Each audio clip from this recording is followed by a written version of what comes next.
It was 6:30 a.m. on a Saturday morning, and I got this call. It was from Sandra. I picked up and I'm like, babe, what's up? And she just went, you did house? I said, I did. She had it come, and that was it. A few minutes later, I got a knock on the door, at the door. Had a knock at the door. Of course, I was already inspecting her. So I just went there to open the door.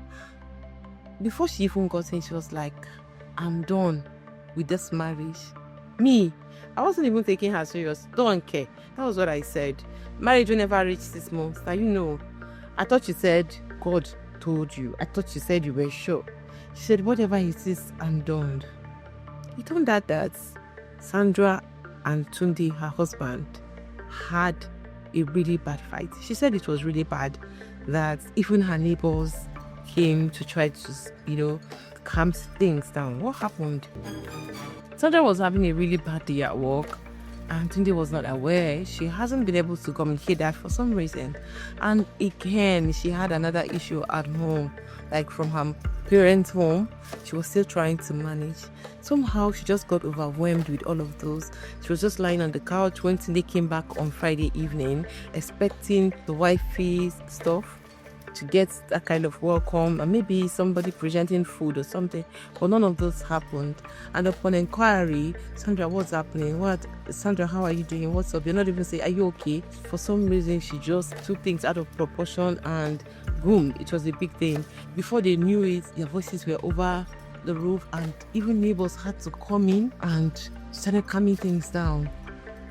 According to her, she said she cried through the night, and she just needed to clear her head. In fact, she said she was tired.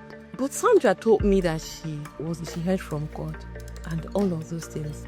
Now, she said she doesn't want her marriage anymore.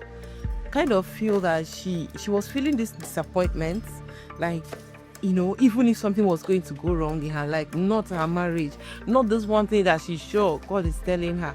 But right now, Sandra was even thinking that she's no longer up for the marriage again. Whatever Tunde said to her and whatever she said to Tunde, I can't say for sure. But after the conversation we had, I tried to calm her down. We prayed and had some conversation.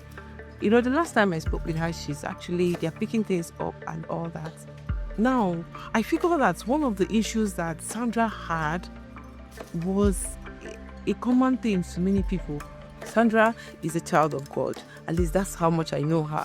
I believe her to be a child of God, somebody who fears God and wants to have the best in her marriage. She was quite intentional about her marriage, so she prayed until she got the confirmation that Tunde is the guy that God wanted for her.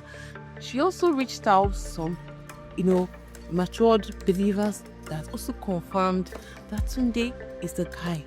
And here, less than 6 months, she's saying she's no longer interested.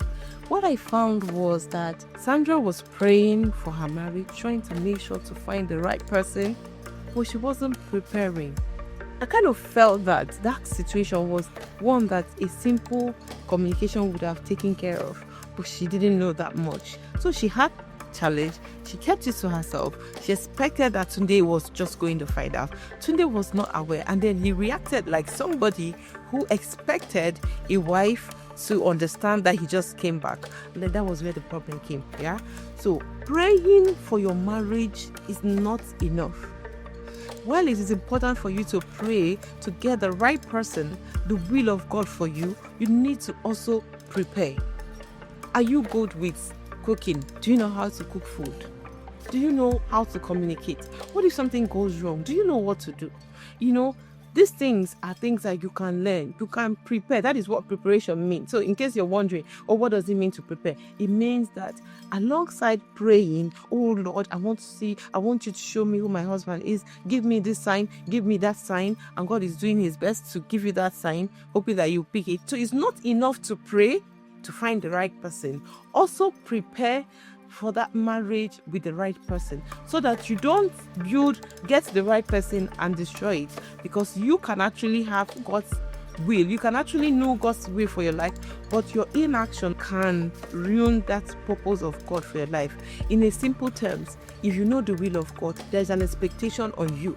If you're in Abuja and you need to go to Kano, you need to prepare and go to Kano. The fact that you know that God wants you to go to Kano does not mean that you show up in Kano and you have everything you need. So you prepare, pack your things, pack your bags, or what will I need for this trip? You get it ready. So that while you're at Kano, you don't struggle where you shouldn't, because you are already prepared.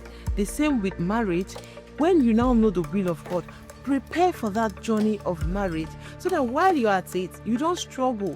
You don't find yourself blaming God, blaming Christianity, blaming the church, blaming everything you know but yourself, for a failed marriage or a failed relationship, something that simple preparation could have taken care of.